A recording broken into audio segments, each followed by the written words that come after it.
Assalamualaikum warahmatullahi wabarakatuh. Di sini saya akan menjelaskan materi mengenai Ma'rifatul Quran untuk memenuhi tugas evaluasi tengah semester mata kuliah Pendidikan Agama Islam 5. Yang pertama itu ada Ta'riful Quran atau definisi Al-Quran, yang dimana secara bahasa Al-Quran itu berarti bacaan, sedangkan secara istilah Al-Quran yaitu kalam Allah yang merupakan mujizat yang diturunkan kepada qalbu Nabi Muhammad SAW yang disampaikan secara mutawatir, dan membacanya merupakan ibadah.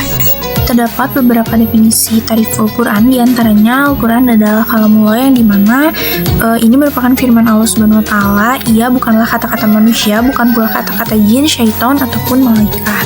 Lalu Al-Quran merupakan mujizat, yang dimana mujizat ini merupakan suatu perkara yang luar biasa yang tidak akan mampu manusia membuatnya karena hal itu di luar kesanggupannya. Yang dimana Al-Quran adalah mujizat terbesar Nabi Muhammad SAW. Lalu yang selanjutnya Al-Munajjahu ala qalbi Muhammad SAW, yang dimana Al-Quran itu diturunkan khusus kepada Nabi Muhammad SAW. Yang selanjutnya Al-Manqulu bitawaturi, yang dimana Al-Quran ini ditulis dalam mushaf-mushaf dan disampaikan kepada kita secara mutawatir. Lalu yang selanjutnya Al-Muta'abbadu bitilawati, yang dimana membaca Al-Quran itu bernilai ibadah. Dalam hadis diriwayatkan, siapa yang membaca satu huruf dari Al-Quran, maka baginya satu kebaikan dengan bacaan tersebut. Satu kebaikan dilipatkan menjadi 10 kebaikan. Semisalnya, dan aku tidak mengatakan alif, lam, mim satu huruf, akan tetapi alif satu huruf, lam satu huruf, dan mim satu huruf.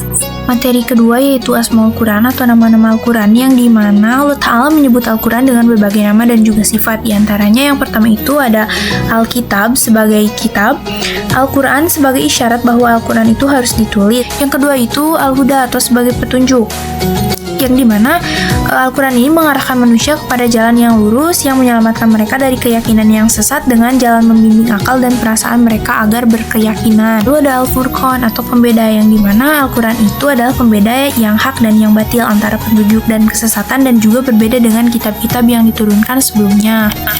Keempat ada Ar-Rahmah atau Rahmat, yang dimana Al-Quran ini merupakan karunia bagi orang-orang yang meyakini dan melaksanakan petunjuk-petunjuknya. Yang kelima ada An-Nur atau cahaya, yang dimana Al-Quran merupakan cahaya yang terang benderang yang memberi petunjuk kepada manusia. Selanjutnya ada Ar-Ruh atau Roh, yang dimana memberi petunjuk ke manusia. Di dalamnya terdapat kehidupan dari kematian kekafiran.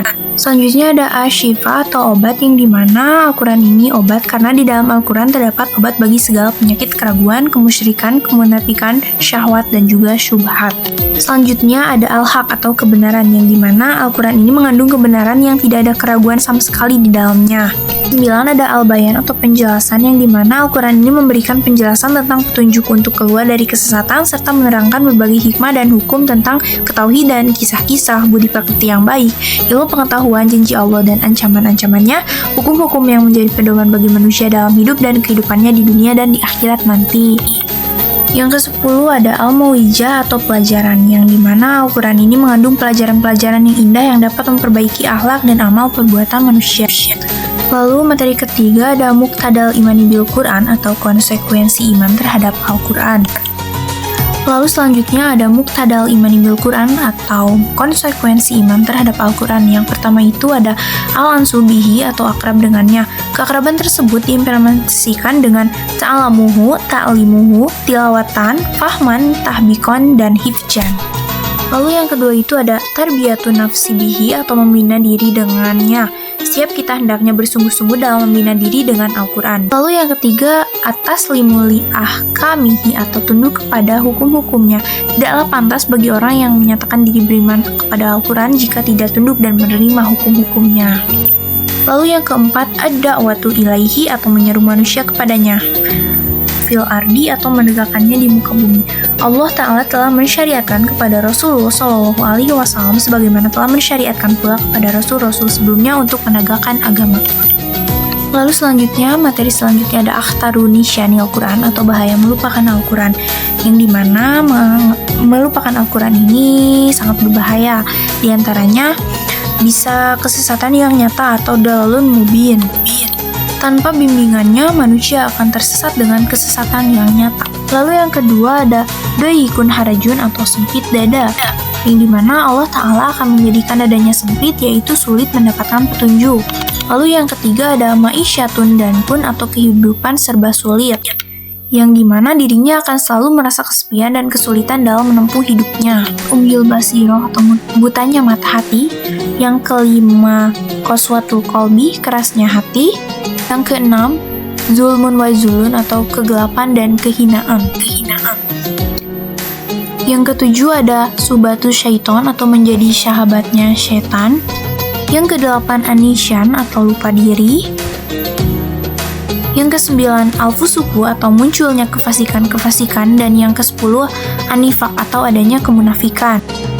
Lalu materi selanjutnya yaitu syurutul intifai bil Quran atau syarat-syarat dalam mengambil manfaat dalam Al-Quran. Yang pertama itu al-intifaul mawani atau menghilangkan faktor-faktor yang menghambat pengambilan manfaat Al-Quran. Yang kedua itu at-ta'addubuhu ma'ahu atau beradab terhadapnya. Yang ketiga itu ada husnul talaqi atau baik dalam mengambil manfaat dari Al-Quran. Dan yang keempat, al-iltifatu ilal adofil asasiyah atau berorientasi kepada tujuan asasi Al-Quran, diantaranya seperti petunjuk menuju kepada Allah. Sama itu ada itiba'u kafiyati ta'amulus syahabah atau mengikuti tata cara interaksi para sahabat dengan Al-Quran. Lalu yang keenam ada al-iltifatu ilal ahdafil asasiyah atau berorientasi kepada tujuan asasi Al-Quran. Lalu yang selanjutnya ada makanatul Quran, yang dimana yang pertama itu Al-Quran adalah kitabun nabai wal akhbar atau kitab berisi berita dan juga kabar. Yang selanjutnya Al-Quran itu adalah kitabul hukmi wa syariah atau kitab hukum dan syariah. Lalu ada juga Al-Quran itu adalah minhajul hayah atau pedoman hidup. Selain itu, Al-Quran juga adalah kitabul tarbiyah atau kitab pendidikan. Dan yang terakhir, Al-Quran itu adalah kitabul jihad atau kitab jihad. Demikianlah materi yang bisa saya sampaikan. Semoga bermanfaat bagi kita semua. Mohon maaf apabila terdapat banyak kesalahan karena kesempurnaan hanya milik Allah Subhanahu wa Ta'ala. Terima kasih. Wassalamualaikum warahmatullahi wabarakatuh.